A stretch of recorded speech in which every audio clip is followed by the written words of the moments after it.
So today's article comes from GameSpot as well as 1,000 other sources on the internet. A simple Google search of Gamescom Metal Gear Solid 5 will give you a ton of articles.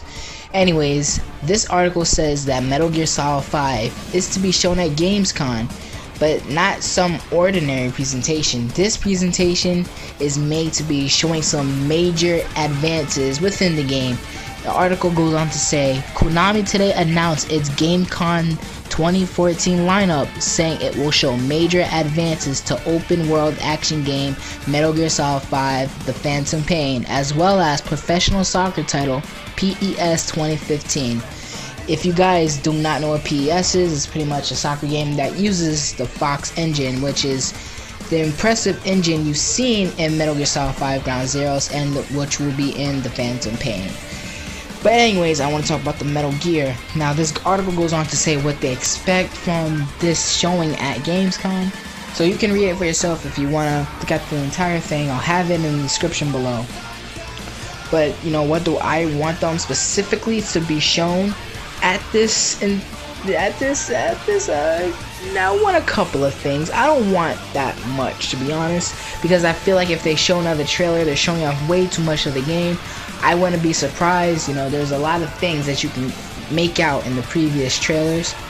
But yeah, I personally won't be watching a gameplay presentation if they have it, because I want shit to come as a surprise to me. As you all know, I'm a huge Metal Gear fan.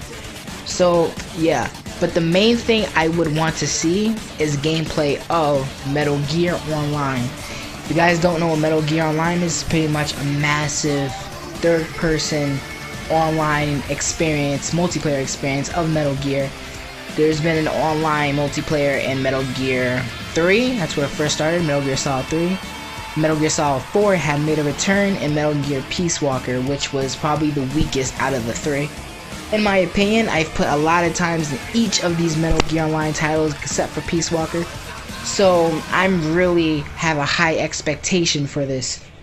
And I really want to see something on it. Kojima has said that he can't talk much about it, except that his studio in LA is working very hard on it. They're working with other companies to make it top notch. And I really want to see something on Metal Gear Online. Metal Gear Online is probably one of the most creative multiplayer experiences in any game I have ever played.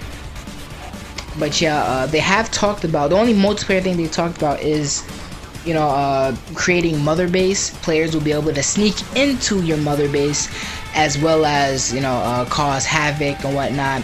If you remember at the last gameplay they showed, at the end of it, there was actually an alert at your mother base. This is, you know, pretty much saying that you can be attacked. Kojima actually confirmed this as well. But that is cool. That really is cool. It's interesting. I would want to sneak into my friend's mother's base and fuck it up as much as possible, because I am an asshole. But I want to see a full-blown multiplayer experience of Metal Gear Online. It's gonna be as impressive as Metal Gear Solid 4's online. So yeah, you know, I really want to see what they'll do with this, and if anything new will come out of it. Now the next thing I want to see is a fucking release date.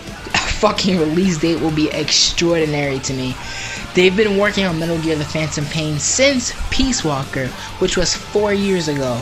They've actually announced the game 2 years ago with that bullshit ass Moby Dick Studio Ground Zeroes trailer. It's out of this world. Fucking Kojima is a major troll for that one. But I would love to see a release date. It's been a very long time. I understand, you know, they want to take their time to make the game as pristine and flawless as possible. And it will be perfect. It will be. But it's been well over 4 years. And I think it's time to give us some kind of a release date. Anything will be good right now. But if they don't, I won't be mad, because they are taking advice from fans of the game after playing Ground Zero. So you can think of Ground Zero as like a demo. So yeah, something that they added that wasn't in Ground Zeroes but was put into Phantom Pain because of high demand was the cardboard box. You can now use the cardboard box in different ways in this game. Fans requested the ability to knock on walls, but I'm guessing for some reason they couldn't put that in because they were already far into development. But they did give Snake a way to knock on something to attract enemies, and that's knocking on his prosthetic arm. But yeah, they're taking advice, and I want to see something, something on a release date. Even though if they don't show a release date, I won't be mad because they're adding new things in. But anyways, that's my time. Tell me what you guys think about Gamescom Metal Gear Solid 5 presentation. What do you want them to show? And yeah, just leave me your thoughts in the comment section below, and I'm out of here. Deuces.